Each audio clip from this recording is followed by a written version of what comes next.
This time of year, this season, is full of light.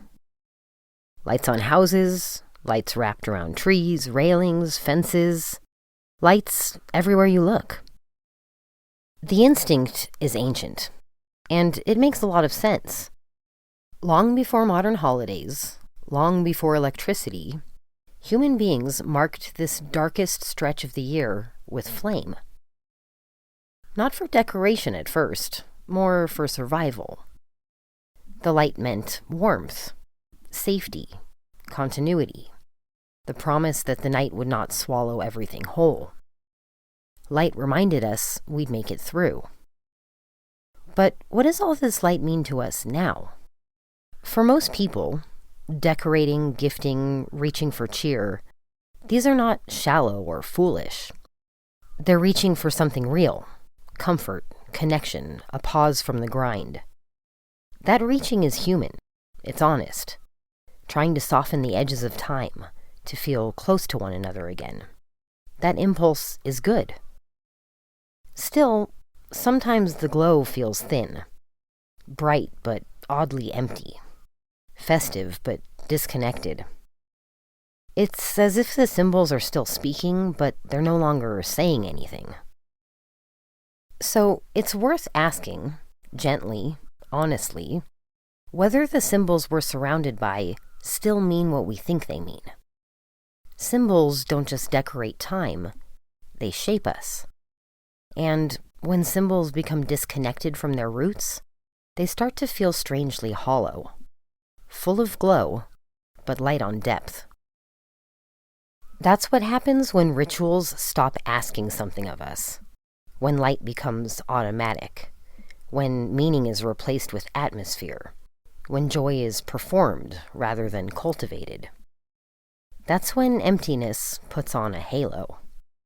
It looks sacred, it sounds magical, but it doesn't transform us. That doesn't mean we need to cancel celebration or strip joy from the season. It just means we might want to dig a little deeper beneath the surface. Where did these rituals come from? What were they originally meant to guard, remember, or teach? What were they asking of the people who practiced them before they became stylized? Most ancient traditions understood light not as decoration, but as guardianship.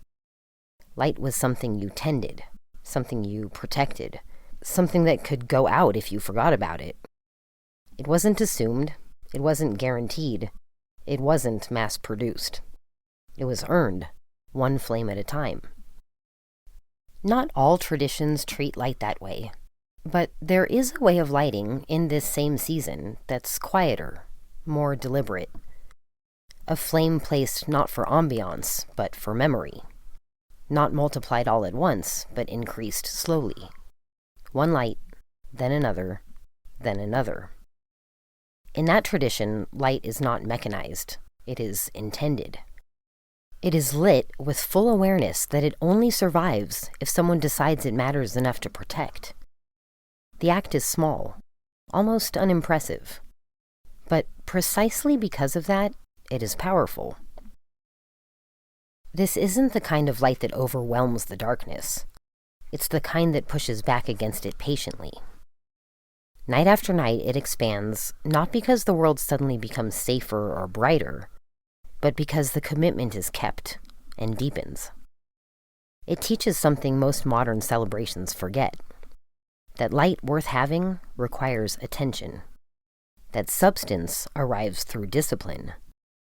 I'm not suggesting we abandon celebration, only inviting us to anchor it to something sincere, to ask, what am I illuminating when I light up my world?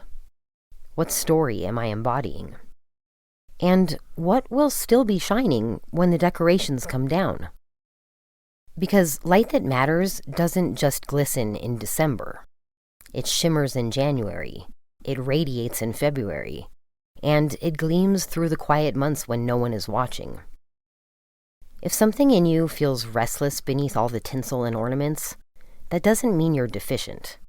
It may mean you're sensing the difference between decoration and devotion, between light that is displayed and light that is kept alive. One dazzles, the other endures. One colors a season, the other reflects how you show up when the season ends. That kind of light doesn't come out of opulence. It simply keeps burning because night after night it is ignited anew. And that kind of light doesn't need a halo, because it already illuminates all on its own. Amen.